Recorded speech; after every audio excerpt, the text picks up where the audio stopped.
Hello and welcome to another update video about Bitcoin. It's going to be a quick update because literally the price hasn't moved, just frozen today as you would expect it on a Saturday. Now tomorrow is probably not going to be much more interesting, even though towards the end of Sunday we ideally start to see some movement. Again, I wanted to explain one thing that a few people asked me about, and that's the length of this fourth wave here. So we talk about that. The idea is still that a larger degree wave 2 finished on the 15th of June. We had a wave 1 to the upside, a wave 2 down, a wave 3 to the upside.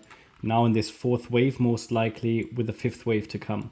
So because not much happened, let me just explain briefly also for new viewers the relevant support levels, primary expectation, that I'm going to answer the question why I still count this as a wave 4, even though it is much longer than the wave 2. So 28,550 is relevant support for the fourth wave. So I'm still watching for one more high in a fifth wave as long as we're holding 28,550, the 50% retracement level. Doesn't mean we have to go down that much, but I'm watching for possible support here or at 29,080. Yeah. Below that level, I assume we are already in the wave 2. So in both scenarios, we should eventually go higher. So either we are already in the wave 2 and we, as per the alternative wave count here, completed 5 waves up already on the 23rd of June, or alternatively here, this swing high on the 6th of July could also be a wave 5. Yeah, that's only the alternative. Primarily, I think we are still in the wave 4. And if we breaks below that level, however, I have to assume we're in the wave 2 and the alternative will become the primary. But both are bullish, and I already indicated a couple of weeks ago that we are in a bullish range between the 23rd of July high and the 26,190 support level. Only if that level breaks, we can look at some more bearish options. Until then, it's basically a waste of time because we don't want to hunt any bearish scenarios if what's in front of us is clearly bullish. Okay, we can always adjust our view if we have to, if support levels break, but until then this is bullish. So yeah, we can really only base the analysis on evidence, and the trend is clearly up. The trend has been up, and everybody who's been chasing bearish scenarios since November or December 22 has now a huge opportunity cost because they likely haven't entered any long trades. Whereas on this channel, we turned bullish, I think it was sort of end of November, early December 22, with definitely the right decision because we're following the market.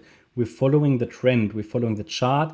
We look at what's in front of us. We're not necessarily focusing on predicting the future. We're looking at what we see right now and identify relevant support levels against which the price can move higher. And therefore, the structure is clearly bullish. And once the structure starts to break down, we can look at more bearish options. But until then, I don't know, why would we focus on bearish scenarios? I don't get it. I'm sometimes, I don't have much time, but I sometimes scroll through crypto Twitter and there are still lots of bears out there. I think that the opinion and the sentiment is slowly getting a bit more bullish, but there are still a lot of bearish scenarios out there that are being, thrown around. And I always think, why is that? Why do people post bearish scenarios? I mean, it's clearly a possibility, it's anything is possible, but we don't trade possibilities, we trade probabilities. I posted on Twitter today as well. You can focus on all sorts of scenarios and what ifs, but until the condition is there to focus on that scenario, why do it? Why waste so much time doing mental acrobatics to identify bearish scenarios if what's in front of us is clearly bullish? And then eventually, if the price goes lower, those people will say, yeah, I've been right. But until then, they've lost on all of these, trending moves. Anyway, that was not what I wanted to talk about. What I wanted to talk about is the length of the wave 4. Few people ask me, the wave 4 is massive compared to the wave 2. It is. It is. But that's not a problem. The thing is, the alternative would be to count this already as a wave 2. Maybe not a deep wave 2. Yes, maybe. But I cannot really with a reliable...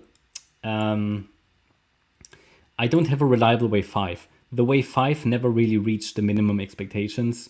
So I wanted it to go to 31.8, 32K. It hasn't even come close. I mean, yeah, 31,550. We were waiting for one more high. We did get another high, but it was very, very short. So it's not a reliable wave 5. Therefore, I still have to count this as wave 4 in the making, okay?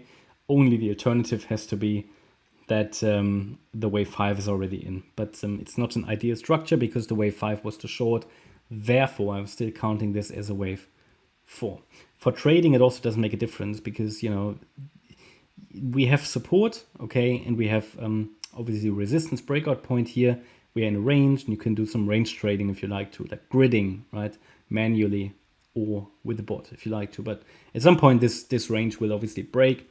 And that's really it. So on the micro level, though, it looks like we get one more tiny low in this structure, even though the movement down looks now very corrective as well.